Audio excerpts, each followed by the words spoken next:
छे, हे काय बरोबर नाही. एक पोरगी करणार वय हे सगळं. या आधी आपल्या गावात असली कसली प्रथा नव्हती. नाहीतर काय, हे आज थांबलं नाही ते प्रथा पडेल गावात. सगळेच असं करायला लागतील. वय आपल्याला हे सगळं थांबवायलाच लागणार. हो दादा, अगदी बरोबर बोलताय तुम्ही. हो, गावात काही नियम असतात ते असेच असतात का? हे बघा, गावात मोठा तमाशा झाला तरी चालेल, पण हे सगळं थांबवायला पाहिजे. अहो, चांगलं नसतं हे.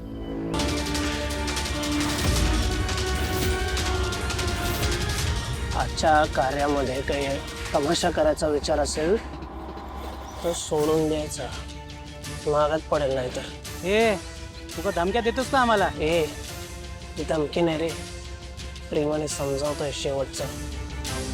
जास्त प्रेम दाखवायला लावायचं नाही, मला महागात पडेल. काल कमळी बोलत होती तेव्हा मी काय बोललो नाही, आता फक्त मीच बोलेन. तिचा डिसिजन झालाय आणि तेच घडणार. मध्ये आलात तर हात पाय तोडून ठेवीन. बापरे, हा काही ऐकण्याच्या मनस्थितीत नाहीये. इथून गेलेलंच बरं. निघा.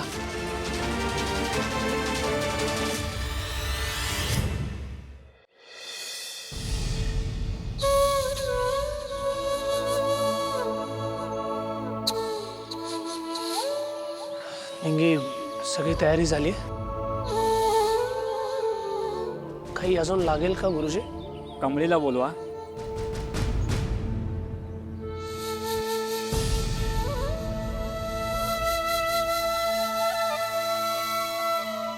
कमळे, ये विधीला सुरुवात करूया. सर, मला कवा वाटलं बी नव्हतं का आईसाठी मला हे सगळं करायला लागणार आहे. माझी हिंमतच होईना झाल्या. समजू शकतो कमळे, पण नाईलाज आहे ना आपला. आईला तिच्या आत्म्याला शांती मिळावी म्हणून करणं गरजेचं आहे ना. ये.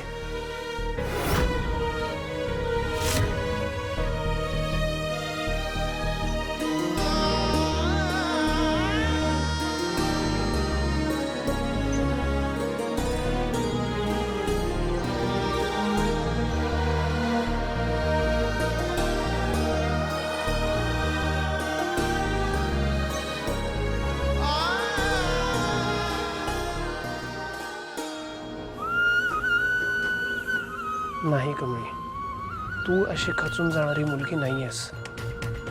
नेहमी प्रत्येक संकटाला तोंड देणारी आहेस तू. खूप हिंमत आहे तुझ्यात आणि माझा शब्द आहे तुला, मी तुझी साथ आयुष्यभर देईन.